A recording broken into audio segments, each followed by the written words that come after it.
Sa bawat kabataang may pangarap, may kwento ng dedikasyon at determinasyon na nais ibahagi. Si James Caleron P. Palin, 17 taong gulang, ay graduate certificate in Science Occidental Science and Technology High School. Lumaki siya sa suportadong pamilya ni Rowan S. Palin at Lynn Palin. Mayroon siyang dalawang kapatid, sina Maureen Adami Palin at Jamaica Jane Palin. Si Maureen Palin ay may dalawang anak na si Max Kyrie Palin Lumada at Maxine Kyrie Lumada. Ang kanilang tahanan ay puno ng halakhak, kwento at pundasyon ng kanyang lakas at kumpleto. Si Juneska ay may malaking pamilya sa panig ng kanyang ina at sobrang malapit siya sa kanila sa bawat pagtitipon at okasyon. Ramdam niya ang init ng pagmamahal at suporta, kaya't naging malaking bahagi ng kanyang buhay at pagkatao ang kanyang extended family.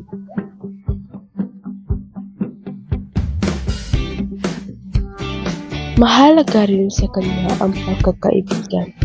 Mula grade 9, may grupo siyang naging sandalan sa proyekto, pagsubok at tagumpay.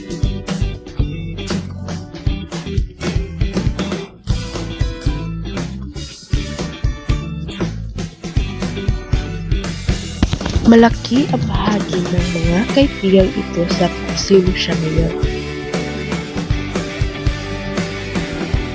Sa akademya, isa siyang mananaliksik.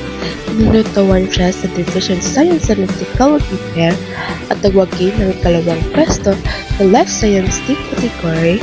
Ang tagumpay ay bunga ng talino, tiyaga at dedikasyon.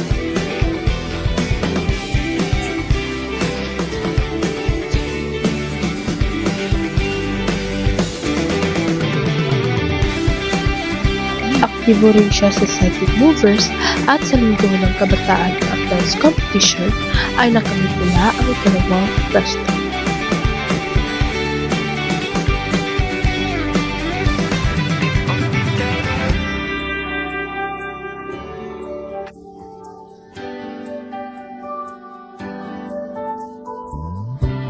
Lampas sa paaralan, mahilig siyang maglingkod sa simbahan.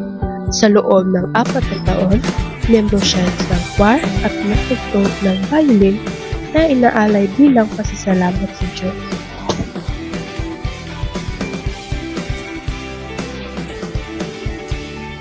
Bitbit ni Jameska ang pangarap na maging nurse tulad ng kanyang tita. Naniniwala siya na ang pag-aalaga ay hindi lamang medisina kundi puso. Siya ay kabataang puno ng pangarap, pananampalataya at dedikasyon, handang harapin ang habon at maglingkod sa iba.